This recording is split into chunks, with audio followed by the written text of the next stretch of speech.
Dentro das frases estelares de Dom Simão Bolívar, que são muitas, quero me referir agora àquela que diz: os três maiores tolos da história fomos Jesus Cristo, Dom Quixote e eu. A distância da vida e no posto que dentro do escalão venezuelano me possa corresponder, pretendi ser um tolo a mais, parecido com os incluídos na frase, lutando por um ideal que não é outro senão o de uma Venezuela digna, próspera e forte.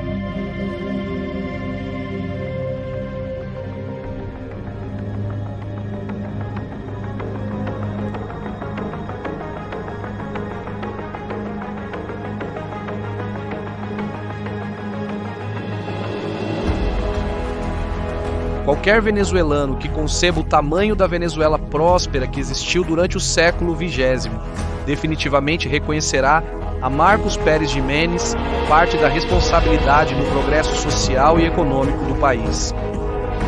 A lembrança desta época continua despertando sentimentos profundos nos venezuelanos. A melhoria da qualidade de vida da população deixou uma marca indelével na memória coletiva. E é que o misticismo em torno de seu nome ainda gera, 6 décadas depois, debates acalorados como se fosse um evento recente. Não é apenas um período que se destaca no passado, mas o governo mais amado e mais odiado em nossa história do século XX. O governo do novo ideal nacional merece uma descrição fiel à verdade histórica, longe de mitos e paixões. Neste documentário, vamos contar sobre Marcos Pérez Jiménez e o grande salto da Venezuela.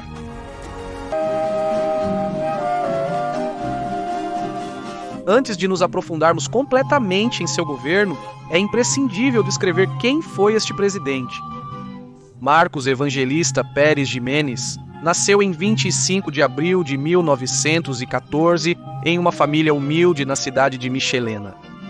Seu tio-avô foi o fundador em 1849 dessa mesma cidade, localizada no estado de Táchira.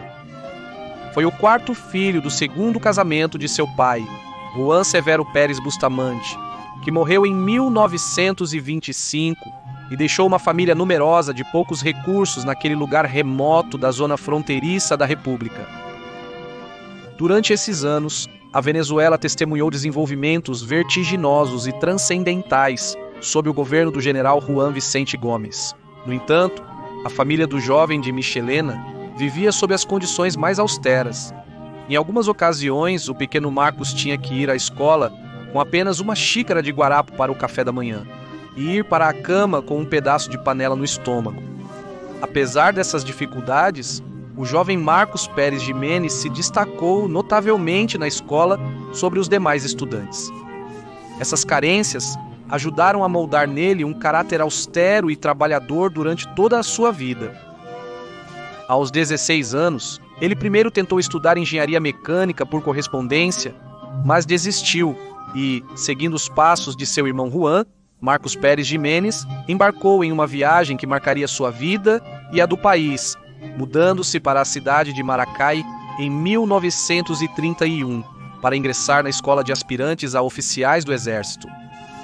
Sua viagem dos Andes até o estado de Aragua teria sido praticamente impossível para um jovem de sua posição econômica sem a estrada transandina inaugurada por Juan Vicente Gomes anos atrás, e sem essa obra talvez a Venezuela não tivesse tido Pérez Jiménez como presidente anos depois, presidência onde a viabilidade também receberia um impulso importante. Mesmo assim, foi uma viagem árdua para Pérez Jiménez, que saiu de casa com apenas 10 bolívares no bolso. Tempo depois, ele contaria essa viagem até Maracay ao seu ministro Valeni Lalans, comentando que, abro aspas, jurei que nenhum outro jovem oficial sofrerá como eu. Você verá o que será o círculo militar.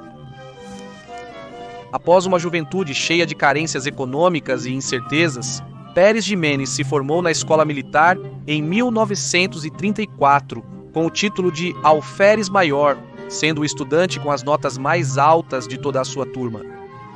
No mesmo ano de sua formatura, ele é nomeado comandante de um importante regimento de Maracay. Assim começava em Maracay a notável carreira militar.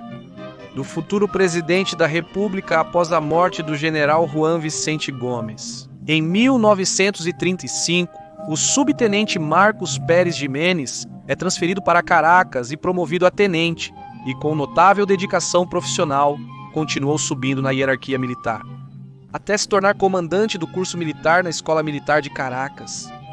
Em 1939, ele faz uma segunda viagem que marcaria sua vida, mas desta vez para o exterior com o objetivo de aprimorar sua formação militar. O tenente partiu para o Peru em março daquele mesmo ano e ingressou na Escola de Aplicação de Artilharia em Lima até outubro.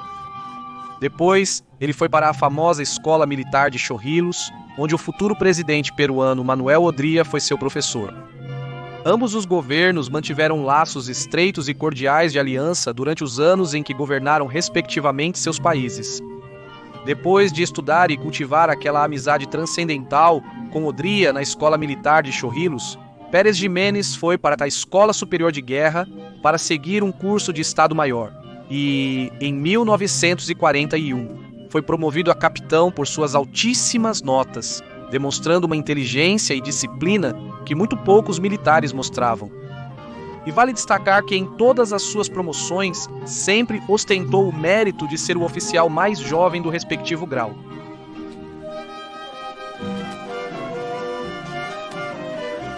Pérez Jiménez retorna à Venezuela em 1943, com 29 anos de idade, com um nível superior de cultura e formação, adquirido por sua insaciável sede de superação profissional, que sempre caracterizou sua carreira. Retornando ao contexto venezuelano, segundo vários dos oficiais mais formados e jovens, as Forças Armadas venezuelanas se encontravam em um estado grave de atraso que os preocupava profundamente. Naquela época, o governo democrático e constitucional de Isaías Medina, Angarita, mantinha um regime de liberdades civis que estava sendo aproveitado pela esquerda para desencadear a mais feroz oposição contra ele.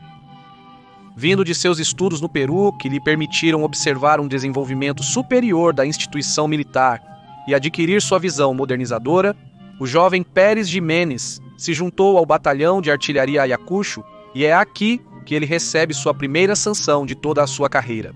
Ele cumpriu 1 mês de prisão disciplinar porque discutiu acaloradamente com seu superior sobre a necessidade de uma reforma no sistema de educação da instrução militar que era dada aos recrutas naquela época.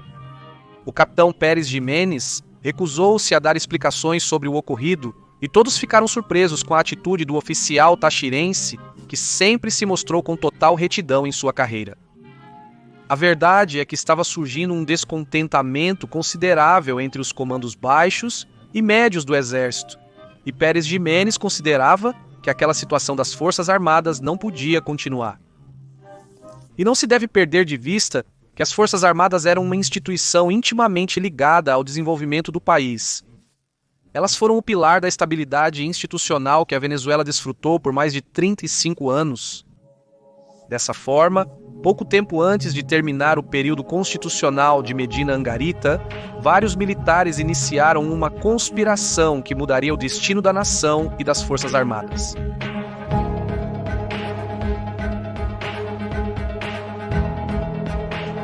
Junto a outros militares, o jovem Pérez Jiménez fundou a União Patriótica Militar, uma loja conspiratória muito semelhante às peruanas. Desde que o candidato oficial do partido do governo, Diógenes Escalante, adoeceu, os oficiais comprometidos na loja definiram que a insurreição seria executada em 1945, de qualquer maneira. Enquanto isso, Rômulo Betancourt, proeminente fundador do Partido Ação Democrática, já conhecia os planos desse setor das Forças Armadas, mas ainda estava incerto se comprometeria toda a sua organização nesse golpe. Seu partido, que contava com menos de 20 mil membros, havia apoiado a candidatura do candidato oficial do governo, Diógenes Escalante, por suas promessas democráticas. Mas ao ver o candidato doente, eles se encontravam diante do dilema de se juntar ou não aos militares.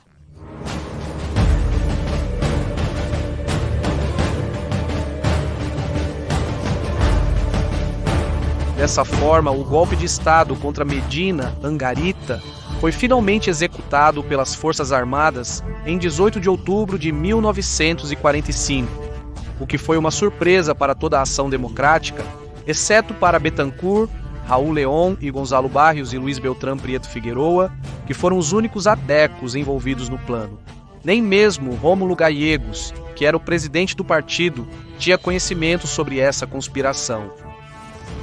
E é importante destacar que, pouco antes da execução do golpe, Pérez Jiménez foi preso, porque sua implicação na conspiração foi descoberta.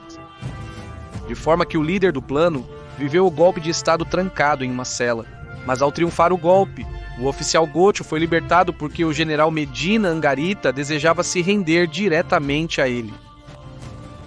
Uma vez alcançado o objetivo, com o novo controle das Forças Armadas e do país em suas mãos, os oficiais decidiram ceder o poder político ao Partido Ação Democrática. É muito importante ressaltar que Pérez Jiménez decidiu não se envolver na junta revolucionária de governo, que foi instituída como máximo poder governamental, pois ele considerava que, como militar, deveria se ater ao seu ofício dentro da instituição armada, enquanto que os assuntos políticos cabiam aos políticos. Como última consideração sobre este golpe de Estado transcendental na história da Venezuela, devemos enfatizar que a viagem de estudos de Pérez Jiménez ao Peru influenciou enormemente sua decisão, pois estas escolas militares em Lima o contagiaram com o desejo de melhorar e desenvolver as atrasadas forças armadas do país. Sem essa viagem, não se explica um Pérez Jiménez que arrisca sua carreira e até mesmo sua vida para melhorar sua instituição e futuramente a Venezuela. Após o derrube de Medina Angarita e a ruptura de mais de 35 anos de paz institucional, inicia o primeiro governo de ação democrática, que duraria apenas 3 anos. O triênio Ação Democrática, período de governo civil, em que primeiro governou Rômulo Bittencourt e depois Rômulo Gallegos, eleito pelo voto direto e universal, caracterizou-se pelo aumento exponencial da burocracia estatal, pelo sectarismo partidário exercido desde o poder, por um clima de constante conflito político entre a população, por confrontos com a Igreja Católica, censura à imprensa, abusos contra antigos funcionários inocentes através de tribunais sem princípios jurídicos, por numerosos ataques contra a oposição através de milícias armadas criadas pelo partido do governo e pelo retorno dos presos políticos e torturas. Com este clima tão grave, novamente se apresentava diante dos oficiais do exército a importante diatribe sobre se deveriam intervir novamente no curso político nacional. Desta forma, diante da incapacidade do governo civil e democrático para manter a estabilidade e lidar com os complexos problemas que o país enfrentava, no dia 24 de novembro de 1948, as Forças Armadas Nacionais destituem Rômulo Gallegos e assumem o controle político da Venezuela, instituindo uma junta militar de governo presidida por Carlos Delgado Chaubós, com a promessa de devolver a paz social ao país. As Forças Armadas Nacionais, diante da incapacidade do governo nacional para resolver a crise do sistema do país, em vista da intromissão de grupos políticos extremistas na vida nacional, evidenciada na manhã de hoje pela decisão de uma greve geral de consequências incalculáveis e diante da incitação às massas para cometer atos vândalos e perturbar a ordem pública, assumiram plenamente o controle da situação para garantir a segurança de toda a nação e alcançar o estabelecimento definitivo da paz social na Venezuela. Esta junta militar também foi formada por Marcos Pérez Jiménez como ministro da Defesa e Luiz Felipe Lovera Paz. Quase todos os atores que se opunham ao triênio Ação Democrática apoiaram a nova junta militar e praticamente não houve resistência contra o golpe de Estado. Nas ruas do país abundavam crachás e distintivos de Ação Democrática, que haviam sido votadas por seus militantes. 48 horas após o golpe, toda a vida nacional havia voltado à normalidade. Havia chegado ao fim o primeiro governo adeco e ninguém parecia se incomodar. Com exceção dos próprios adecos, que imediatamente não hesitaram em começar a conspirar por todos os meios possíveis, incluindo a via armada. Mas o novo governo, Considerando o material bélico que conseguiram nos locais de ação democrática e considerando seu recente passado insurrecional, resolveu dissolver tal partido, iniciando assim um longo percurso de atividades clandestinas.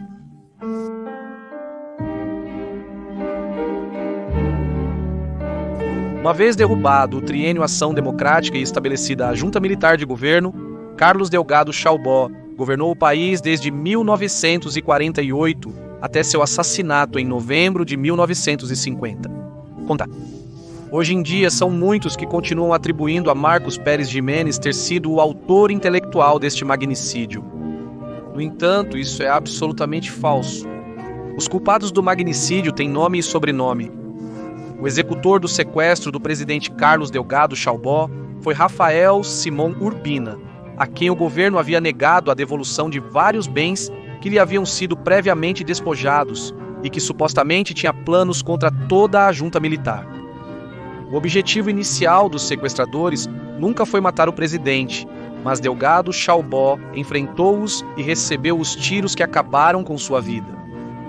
Outra razão pela qual não se pode acusar Pérez Jiménez de ter estado envolvido é que ele já tinha enorme poder dentro das Forças Armadas que ele mesmo começava a modernizar, e numerosas vezes rejeitou a oportunidade de ter protagonismo político, pois ele estava muito mais confortável sendo um militar ativo com maior autoridade entre seus companheiros, enquanto Delgado Chaubó se ocupava eficientemente dos assuntos políticos que eram mais próprios de sua personalidade. Quando ocorre o assassinato, não é Pérez Jiménez quem assume o poder político, mas sim Germán Soares Flamerich, enquanto o tachirense continuou sendo ministro da Defesa. Como diria Pérez Jiménez em uma entrevista várias décadas depois, ao desaparecer Delgado Chaubó, toda a nação e a instituição armada foram prejudicadas. De fato, ele ainda tentou permanecer dentro das Forças Armadas e não assumir a direção política, mas as circunstâncias o obrigaram a intervir cada vez mais nos assuntos do governo. Também não é um detalhe menor que Carlos Delgado Chaubó era primo-irmão de Flor Chaubó, a esposa de Pérez Jiménez, ambos emocionalmente afetados pela perda deste membro tão próximo da sua família. Por último, passaram-se mais de 7 décadas desde o assassinato de Carlos Delgado Chaubó e aqueles que culpam Pérez Jiménez por seu assassinato, até hoje, não apresentaram nenhuma evidência que o envolva com o crime. Voltando ao período entre 1948 e 1952, apesar das adversidades apresentadas pelo magnicídio, a gestão da junta que governou o país neste período apresentou resultados positivos e superiores aos do triênio Ação Democrática. Impulsionou-se a viabilidade, a indústria, a agricultura e foi feito um importante trabalho em matéria sanitária assistencial e na luta contra as principais doenças e epidemias que assolavam o país. Quando se mede, durante esta gestão, a quantidade de quilômetros de estradas construídas e pavimentadas, as pontes construídas, as habitações operárias e rurais realizadas, a desflorestação de hectares para a semeadura, a distribuição de hectares à população produtora, a criação de centros de formação para a agricultura ou a habilitação de milhares de camas hospitalares, as campanhas de atenção e imunização contra a malária, a varíola, a difteria e a febre tifoide, bem como a criação de dezenas de serviços para atender as doenças venéreas, quando se medem todas estas variáveis durante este período, em absolutamente todas, houve um desempenho muito superior ao do governo civil anterior. E se demonstra que, ao contrário de numerosas distorções históricas, a junta militar que substituiu o triênio Ação Democrática não só se preocupou especialmente com a política social, mas também superou objetivamente o que foi realizado pela Ação Democrática durante os anos em que governaram a Venezuela pela primeira vez. E os dados que sustentam isso podem ser vistos em detalhes na descrição do vídeo. Após este período, a junta de governo decidiu convocar um processo eleitoral para a formação de um Congresso Constituinte que elaborasse uma nova Constituição e elegesse um novo presidente. Na ausência de Delgado Chaubó, Pérez Jiménez era o único fator que agregava a confiança dos atores no poder. Após algumas eleições questionadas como fraudulentas pela oposição, que também conspiravam em segredo para derrubar a junta de governo, o coronel Marcos Pérez Ximenes assumiu a presidência da República no dia 2 de dezembro de 1952. Nesse mesmo dia, que seria uma data importante durante todo o seu governo, apresentou à Venezuela a doutrina que guiaria sua gestão, chamada o Novo Ideal Nacional. É muito importante nos determos nesta base ideológica, pois a mesma costuma ser omitida ou menosprezada. Esta doutrina sustentava que o fim do Estado é a proteção econômica, jurídica e social do venezuelano. O ideal nacional baseava-se na elevação e no aproveitamento do capital humano venezuelano para colocar a Venezuela no topo da América. Para isso, tinha como objetivo a transformação do meio físico e a melhoria das condições morais, intelectuais e materiais da população. Para cumprir o objetivo, o Estado deveria garantir a ordem social e um ambiente favorável para que o setor público e o setor privado, que desempenhou um papel importante em seu governo, sirvam à nação, tornando-a cada vez mais digna, próspera e forte. E esta doutrina tinha como pilar principal a história nacional como fonte inesgotável de orgulho e de valores morais. Diante da pergunta se esta doutrina era de esquerda ou de direita, a resposta é que não era nenhuma nem outra. Pérez Ximenes deixou bem claro que não era um homem de dogmas e não buscava se encaixar entre o socialismo ou o capitalismo, de forma que seu governo não pode ser comparado, como é costume, com outras ditaduras militares latino-americanas como a ditadura de Pinochet. Simplesmente foi um homem pragmático que considerava que o produtivo para o país era tomar dos dogmas apenas aquelas coisas aplicáveis na realidade que resultassem positivas para a coletividade venezuelana. Muito se tem falado e debatido sobre o resultado tangível do novo ideal nacional, mas pouco se analisou o pano de fundo desta doutrina e sua posição em nossa história. A interpretação que merece é que o projeto político de Marcos Pérez Ximenes reafirmava que a Venezuela contava com o capital humano necessário para colocar o país no lugar de honra que lhe corresponde, cumprindo assim com seu destino histórico como nação líder da América. E um governo nacionalista que se proponha a este objetivo e que de fato tenha avançado concretamente no mesmo sem a necessidade de se sustentar em um partido político, muito menos de incorrer na demagogia, é algo que não se viu mais desde então.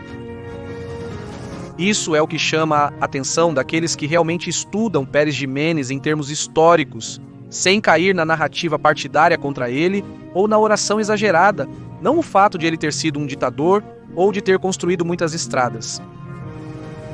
Ligado a tudo isso, um aspecto notório de Pérez Ximenes durante sua presidência e que contrasta com a maioria dos políticos venezuelanos, era seu caráter introvertido e extremamente exigente tanto consigo mesmo quanto com sua equipe. Quase sempre renegava a imprensa e as câmeras, e só declarava quando era absolutamente necessário. Assim como rejeitava que alguém se denominasse perejimenista, pois considerava que as ideias deveriam estar acima das personalidades.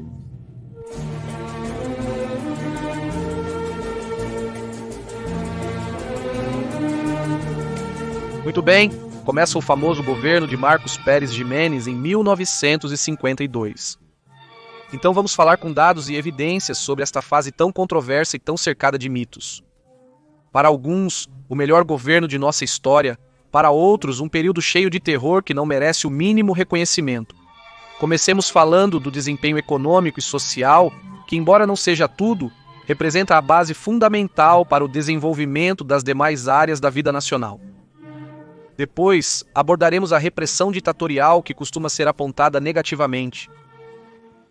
A primeira coisa que deve ser afirmada é que o crescimento da economia venezuelana durante o governo do Novo Ideal Nacional foi excepcional e sem precedentes na história da Venezuela. Entre 1950 e 1957, o crescimento da receita fiscal foi de aproximadamente 10% ao ano, sendo o país que mais crescia neste âmbito no hemisfério ocidental. Em relação à política monetária, o governo se destacou notavelmente na estabilidade dos preços e na estabilidade da taxa de câmbio, com um dólar que sempre se manteve em 3,35 bolívares. E isso desmente o mito que diz que o bolívar chegou a valer mais que o dólar. Mas a verdade é que a nossa moeda era uma das mais firmes no mundo. E este clima de progresso econômico vertiginoso, que se fazia notar em todo o mundo, influenciou na migração massiva de europeus para o país em busca de melhores condições de vida. Estima-se que entraram na Venezuela 332 mil europeus entre 1950 e 1958, um número recorde na história migratória nacional. Por sua vez, a política de gastos governamentais caracterizou-se por um nível de gastos razoavelmente alto, voltado para o desenvolvimento de obras públicas, uma carga tributária baixa para os consumidores e empresas, e um orçamento público equilibrado com uma administração responsável. As abundantes receitas provenientes do petróleo foram suficientes para cobrir a vasta obra do governo, sem a necessidade de incorrer em déficits fiscais ou endividar o país com créditos internacionais. É fundamental levar em conta que, ao término do mandato de Pérez Jiménez, a Venezuela não devia nada a ninguém no exterior e o setor público contava com um superávit superior a 1.800 milhões de bolívares. Por outro lado, muito relevante, embora o petróleo tenha representado uma fonte importante de receita, isso não significou um atraso ou um abandono de outras áreas da nossa economia, como vamos demonstrar a seguir. Por exemplo, entre 1950 e 1957, o Produto Interno Bruto não petrolífero cresceu 9,1% ao ano, superando de longe os resultados obtidos no mesmo indicador por todos os governos subsequentes ao seu período e muitos outros governos de outros países. Da mesma forma, o Produto Industrial Bruto, durante o governo do Ideal Nacional, apresentou um crescimento alto e sustentado durante todo o período, o que desmente que supostamente o governo abandonou a indústria nacional para se focar apenas no petróleo. E não se pode perder de vista a importância da indústria nacional para a estabilidade laboral e a autonomia econômica de qualquer país.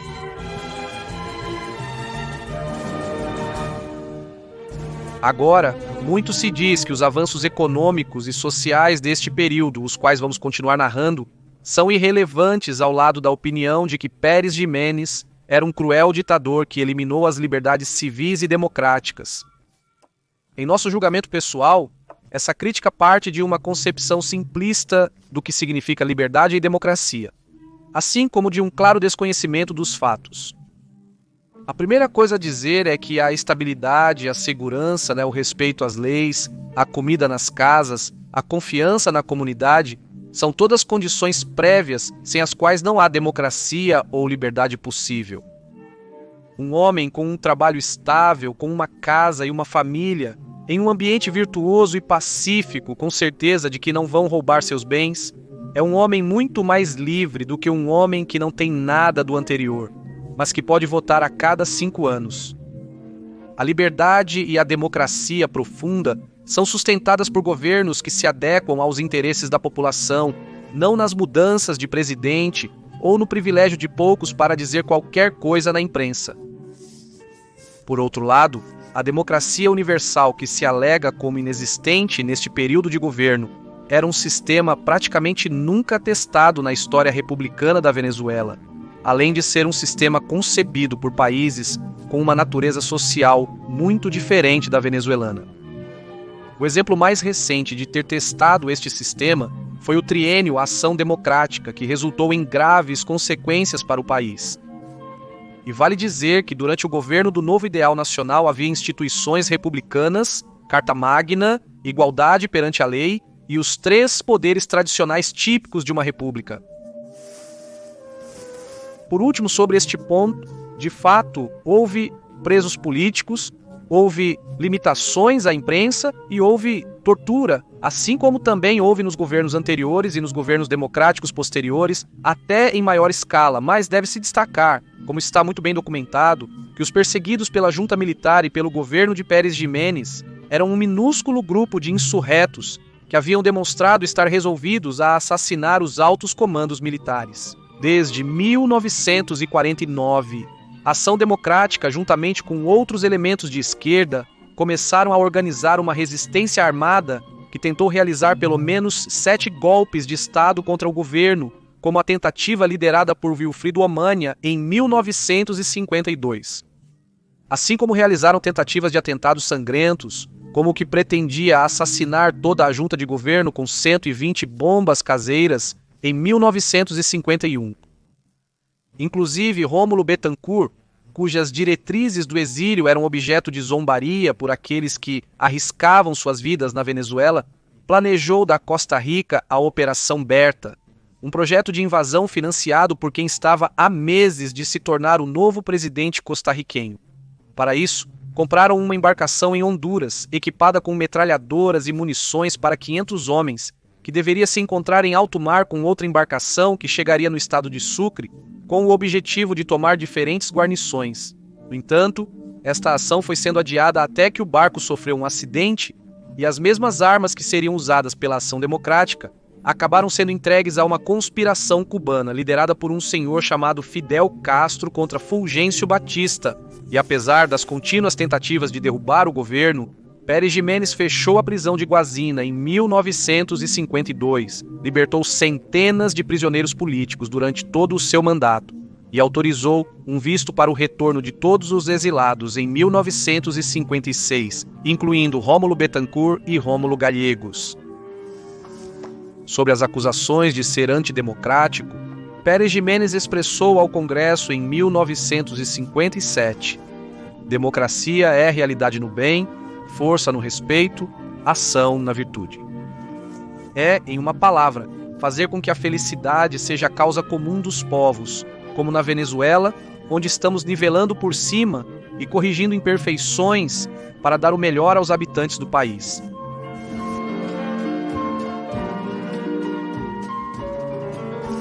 Então, vamos continuar falando sobre este período tão controverso da Venezuela, que todos nós devemos conhecer muito bem.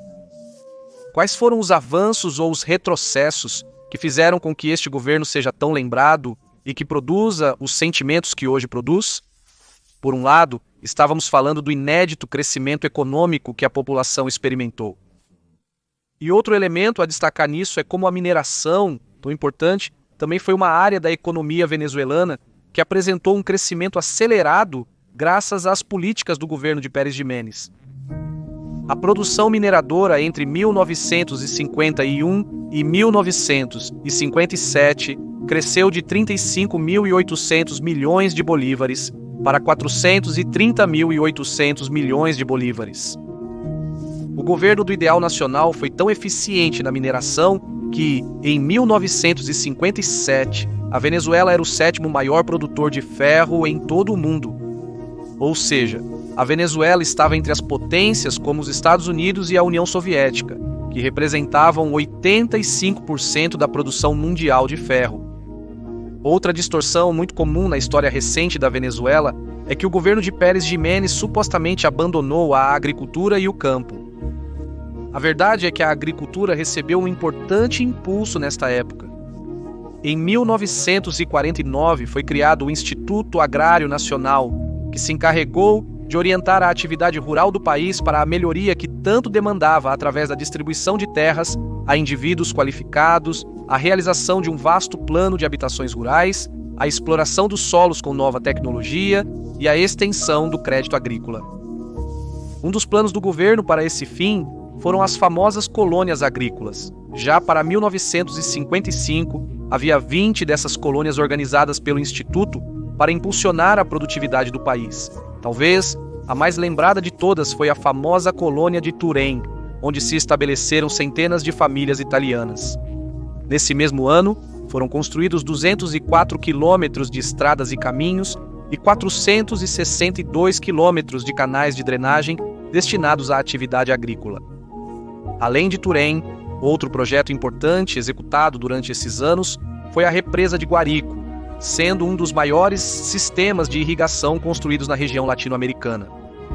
Este impressionante sistema permitiu o desenvolvimento agrícola da área que havia sido assolada por uma forte seca que havia arruinado as colheitas e que dificultava a produtividade do gado.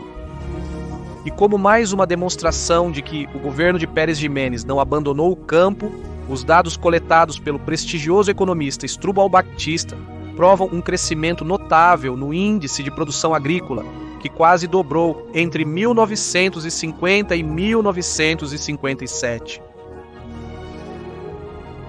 Por meio de uma política voltada exclusivamente para a conquista do bem nacional, nos últimos 4 anos, ocorreu na Venezuela um fenômeno de extraordinária importância, que é o fato de que, economicamente, deixou de existir uma nação enfraquecida diante de um Estado todo-poderoso, porque este se dedicou a fortalecer a nação, a eliminar esse desequilíbrio tão prejudicial e a fazer com que o Estado e a nação orientassem seus esforços de forma coordenada. Por outro lado, o governo não exige que os trabalhadores demonstrem apoio incondicional com manifestações ruidosas de massas. Deseja assim que aproveitem as vantajosas circunstâncias que existem hoje para que melhorem intelectual, moral e fisicamente, e que na labuta diária pensem que do resultado positivo de seus trabalhos depende o promissor futuro da pátria.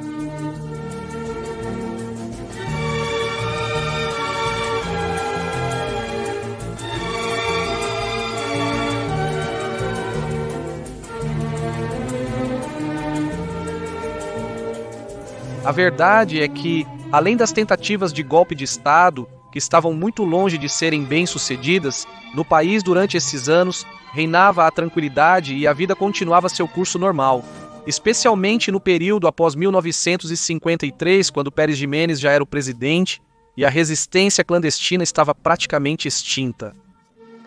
Um aspecto cuja magnitude costuma ser subestimada durante este período é o da viabilidade e sua importância para as condições de vida da população.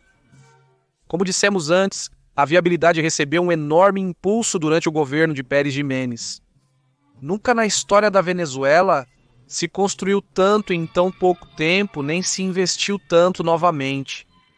Durante o seu governo, o investimento em viabilidade representou 11% do orçamento total do governo.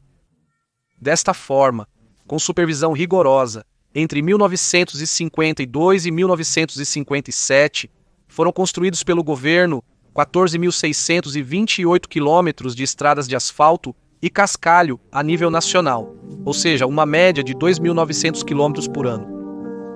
Em comparação com os seguintes governos da Ação Democrática e Comitê de Organização Política Eleitoral Independente, entre 1958 e 1980, foram construídos uma média de apenas 1.600 quilômetros por ano, ou seja, quase a metade do que foi construído pelo governo de Pérez Jiménez, apesar de que os governos seguintes contaram com rendimentos muito superiores.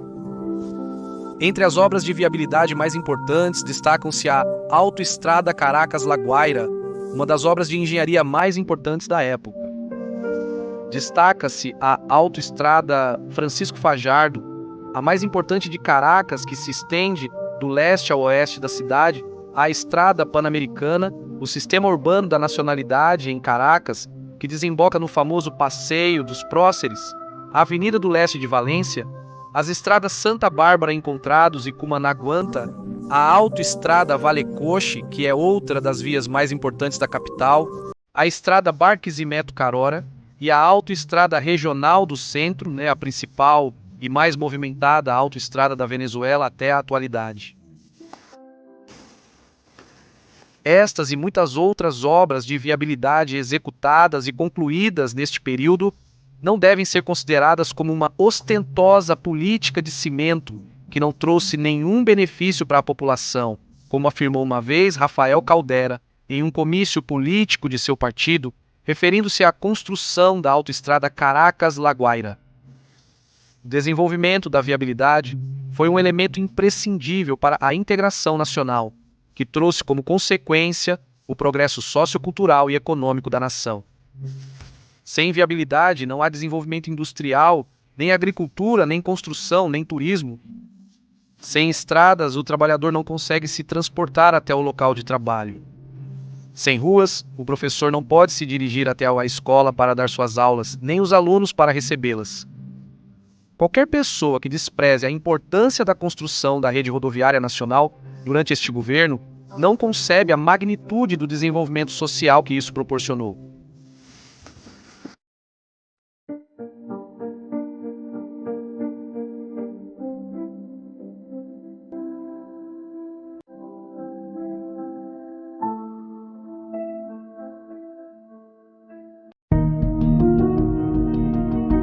E um aspecto inédito em matéria geopolítica do governo nacionalista foi o plano para a recuperação dos territórios usurpados.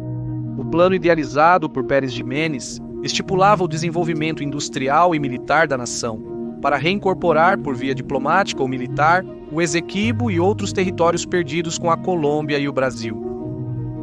De acordo com documentos da época, em uma reunião do Alto Comando Militar em 1953, Pérez Jiménez manifestou a necessidade de organizar e fortalecer a presença venezuelana no Essequibo e melhorar as condições do exército nas zonas adjacentes da fronteira de facto. O plano cumpriu seus primeiros objetivos industriais e militares iniciais, mas o mesmo foi paralisado uma vez que Pérez Jiménez abandonou o poder.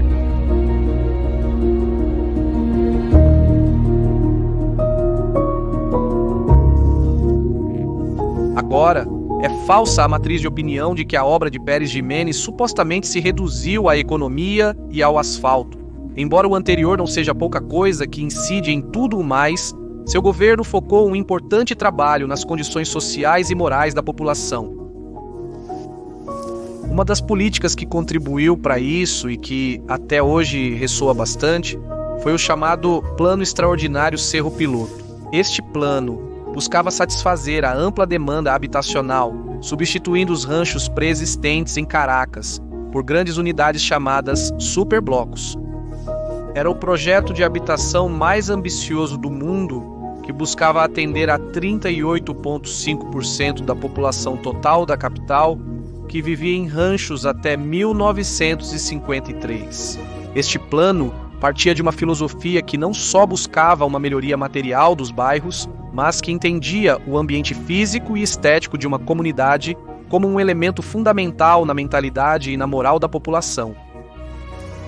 Durante o governo de Pérez Jiménez, foram construídas em Caracas 12 urbanizações, entre as quais se destacam a urbanização 2 de Dezembro, conhecida hoje como 23 de Janeiro, a urbanização Lomas de Urdaneta, a urbanização El Paraíso e a urbanização Simão Rodrigues. Embora uma política como essa leve muito tempo e não tenha conseguido erradicar 100% das favelas da capital, elas foram significativamente reduzidas, restando apenas algumas muito confinadas, e milhares de famílias trocaram os bairros por moradias bem equipadas. Infelizmente, as conquistas alcançadas em Caracas durante sua administração duraram pouco, porque o próximo governo, após sua queda, eliminou as restrições aos assentamentos de terra que permitiam a formação dos bairros, e também se tornou política governamental facilitar à população materiais para a construção de favelas.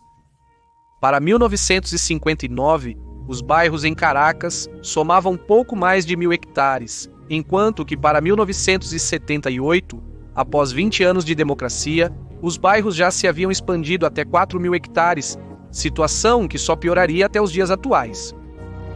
Este crescimento exponencial das favelas em tão pouco tempo desmontou o ambicioso projeto urbanístico do novo ideal nacional, que teve resultados positivos enquanto durou, como demonstra a evidência fotográfica.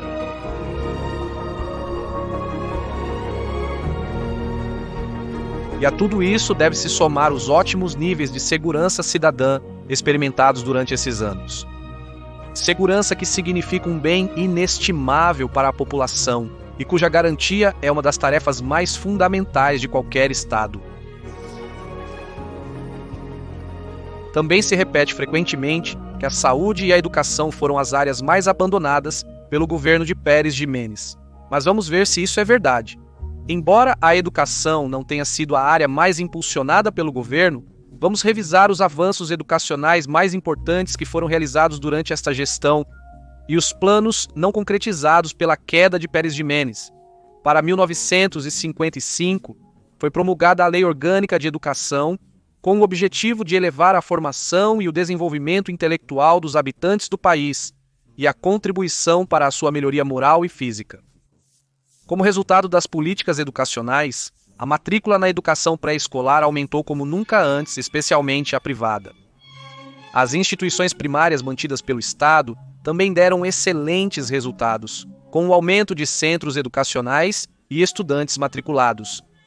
A matrícula total no ensino fundamental cresceu cerca de 158 mil estudantes. Na educação secundária, o número cresceu 25.200 estudantes, e na educação universitária cresceu 3.430 estudantes entre 1953 e 1957.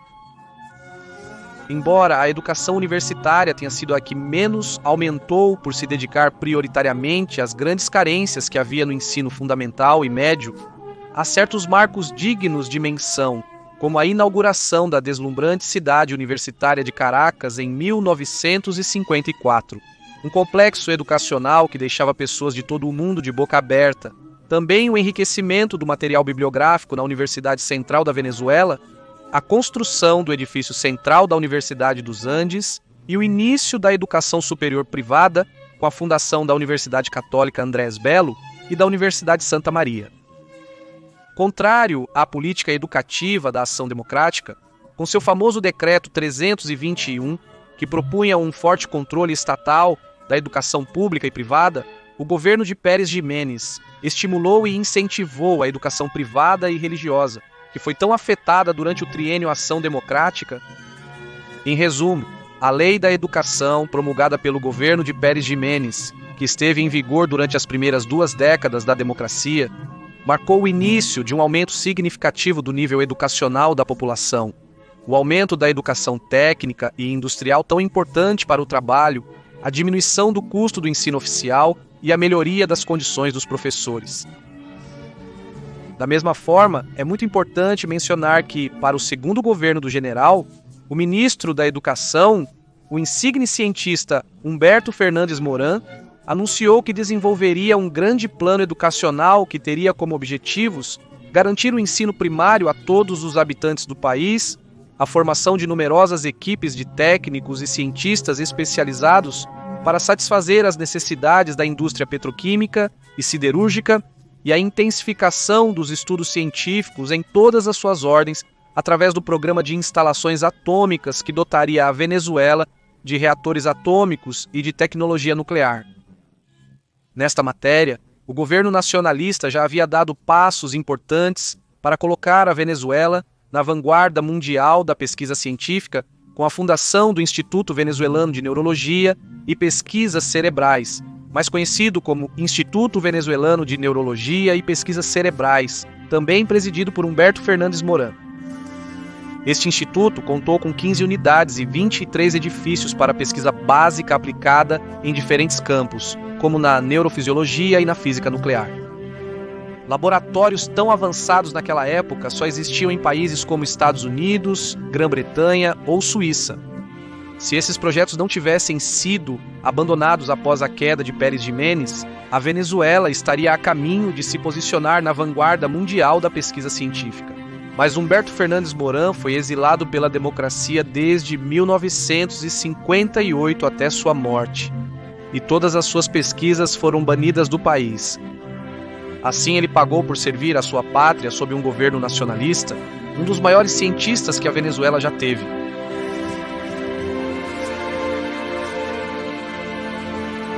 Com o que foi narrado até agora, fica demonstrado que o grande salto econômico repercutiu positivamente nos demais aspectos da vida do venezuelano, e a população não vivia no atraso, mas se ainda houvesse dúvidas sobre isso, é importante destacar as melhorias na saúde dos venezuelanos que ocorreram neste momento, como a importante redução da taxa de mortalidade infantil e de recém-nascidos entre 1951 e 1956, que desmente que não houve melhora nas condições sanitárias e médicas durante a década de 50. Isso é simplesmente uma das mentiras mais refutáveis sobre a presidência de Pérez Jiménez, e os números também revelam uma clara redução de doenças infecciosas e parasitárias, tanto em Caracas quanto no resto do país. Isso somado ao já mencionado aumento dos centros hospitalares, que contrasta com qualquer período anterior. O grande salto não foi apenas econômico, mas também social.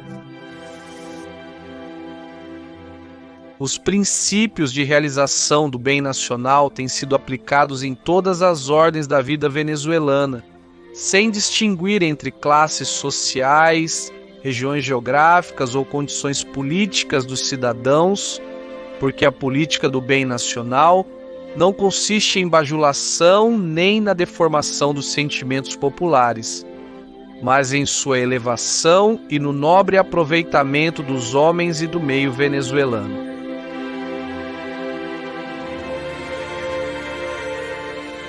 Após um período presidencial caracterizado pela ordem e desenvolvimento, o governo de Marcos Pérez Jiménez chegou ao fim em 23 de janeiro de 1958.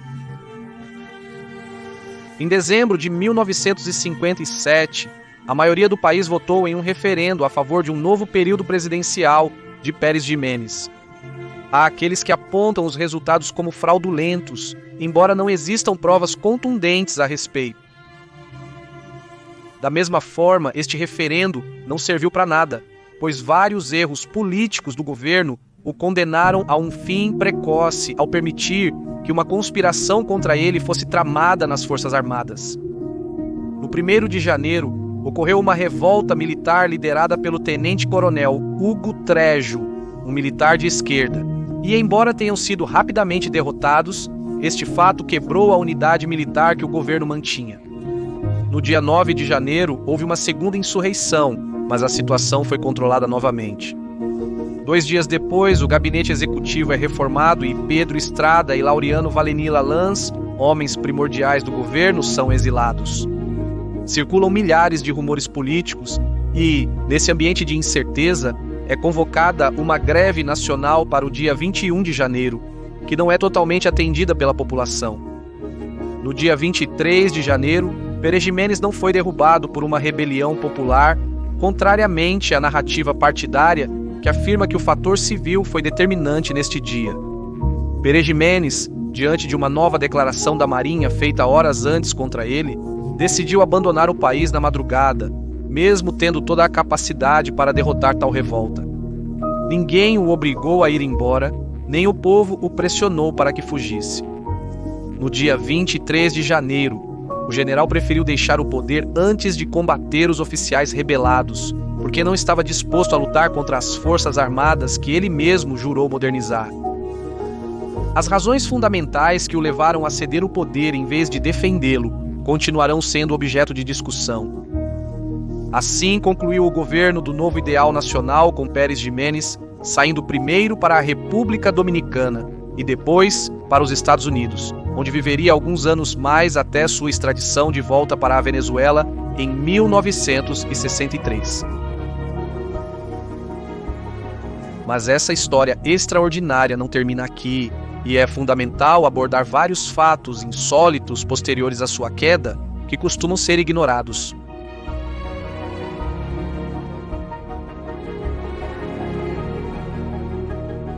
Algo que vale a pena comentar é que um dos fatores que influenciou na queda do governo de Pérez Jiménez foi o deterioramento das relações diplomáticas com os Estados Unidos. Em 1956, foi estabelecido no Panamá um congresso no qual se reuniram os presidentes americanos. O governo venezuelano, seguindo uma política externa nacionalista, propôs a criação de um fundo econômico internacional para a solução de problemas que afetavam a população de todo o continente. O objetivo da Venezuela era contribuir para a redenção econômica dos países vizinhos. E para isso todos tinham que colaborar. Vale lembrar que neste momento a Venezuela era o único país da América Latina com excelente desempenho econômico. Mas a proposta não agradou ao governo dos Estados Unidos e desqualificaram o projeto sob o pretexto de que havia sido proposto por um ditador. Um ano depois, o governo venezuelano foi obrigado a retirar sua proposta do fundo econômico por seu contínuo adiamento. Assim que Pérez Jiménez caiu, começaram a surgir acusações de violações dos direitos humanos e de corrupção contra o governo deposto. A nova junta instituída começou a organizar um caso penal contra Pérez Jiménez e, em julho de 1959, quando Betancur já governava o país, o procurador-geral da Venezuela passou o caso para a Corte Federal dos Estados Unidos, solicitando com isso a extradição de Pérez Jiménez para a Venezuela. Aqui começou um longo processo, porque o governo da Ação Democrática não tinha provas suficientes para demonstrar a culpa do general nos crimes imputados. Primeiro, acusaram Pérez Jiménez de malversação e de múltiplos assassinatos políticos, como o de Leonardo Ruiz Pineda. Mas o governo venezuelano nem sequer especificou datas ou autores materiais, nem descreveu a forma como supostamente Pérez Jiménez cometeu atos de corrupção. Embora até hoje o governo de Pérez Jiménez seja acusado de múltiplos assassinatos, o juiz americano encarregado do caso na época descartou em 1961 a demanda por crimes políticos por falta de evidências. No entanto, o mesmo juiz considerou que havia provas suficientes para uma acusação à primeira vista para crimes de corrupção, o que juridicamente é conhecido como uma a prima facie. Consequentemente, Pérez Jiménez foi preso em dezembro de 1962 nos Estados Unidos, até sua extradição em agosto de 1963 para ser julgado na Venezuela.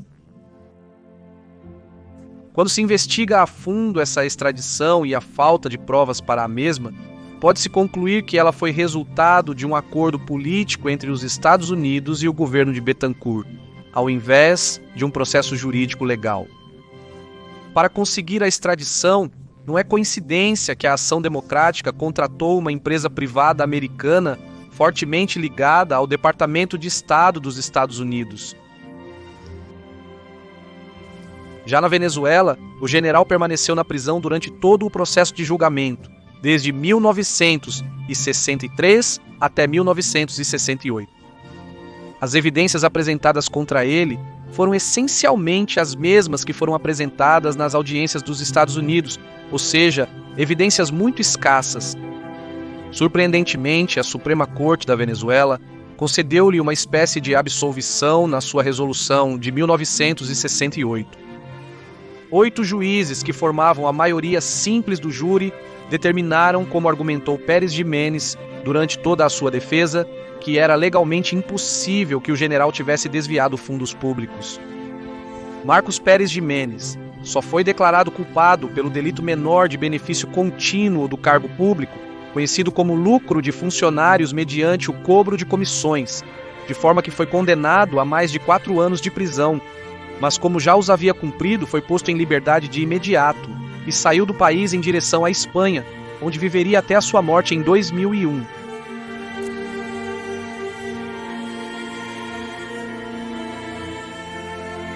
Outro aspecto insólito que brilha pela sua ausência nos relatos da história venezuelana foi quando, após ser julgado e absolvido, Pérez Jiménez foi postulado a senador nas eleições parlamentares de 1968, sendo eleito como o senador mais votado por Caracas. No entanto, a Suprema Corte decidiu anular a sua eleição. Depois, em 1973, foi postulado a presidente da República. No entanto, os partidos da vibrante democracia, temerosos de sua alta popularidade, aprovaram uma emenda constitucional dedicada especificamente a inabilitar politicamente Pérez Jiménez, impedindo sequer a possibilidade de competir nas eleições e condenando-o definitivamente a um longo exílio até a sua morte. Outros integrantes do governo nacionalista também não ficaram isentos de acusações após o derrube de Pérez Jiménez, embora a maioria deles, deve-se dizer, foram absolvidos por não se encontrar provas de sua culpabilidade. Os agentes da Segurança Nacional foram os mais investigados por seus supostos crimes. A Segurança Nacional foi um órgão de inteligência composto em grande parte por funcionários públicos treinados e bem qualificados. O modus operandi da Unidade Investigativa Político-Social da Segurança Nacional consistia em obter informações da resistência clandestina armada e de atores conspiratórios através de delatores e de espiões. Através de ação democrática e até mesmo familiares próximos a eles, os agentes da Segurança Nacional conseguiram deter elementos subversivos importantes e desmantelar células armadas, como o aparelho especial de Alberto Carnevale. A Segurança Nacional tem sido objeto histórico de todo tipo de falsas acusações, e sua história, como a história de seus supostos crimes, como o assassinato de Leonardo Ruiz Pineda, merecem outras investigações que serão publicadas em breve, como o trabalho especial que estaremos publicando muito em breve sobre a figura controversa de Pedro Estrada.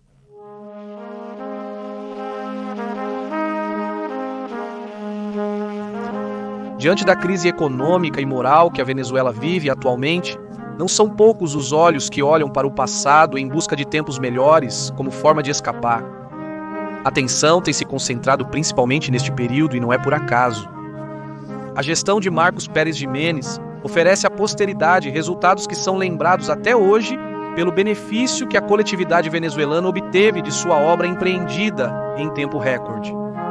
E é importante esclarecer que o grande avanço que a Venezuela experimentou durante esses anos não foi apenas de indicadores econômicos por fatores externos ou de um conjunto de obras públicas desconexas, mas de um progresso direcionado para o objetivo de construir uma pátria mais digna, próspera e forte, através de um guia moral que assegurasse à Venezuela o cumprimento de seu destino histórico. E apesar da lenda negra tecida contra o seu governo, nada podem as enganações contra a eternidade dos resultados apresentados neste vídeo do novo ideal nacional. Em suma, o engrandecimento da Venezuela foi a maior conquista de Marcos Pérez Jiménez, cujas convicções patrióticas resumiu bem em seu discurso ao Congresso em 1957, com as seguintes palavras: "Nenhuma nação escreveu uma história digna por mãos alheias. Ninguém foi herói pela misericórdia dos outros e esta não enalteceu nenhum povo. Apenas os ideais em ação são fatores decisivos para direcionar uma nação e garantir sua grandeza. E é a dedicação constante em prol dos ideais e a tradição deles em obras concretas de bem coletivo que os torna duradouros e perpétua igualmente aqueles que os professam."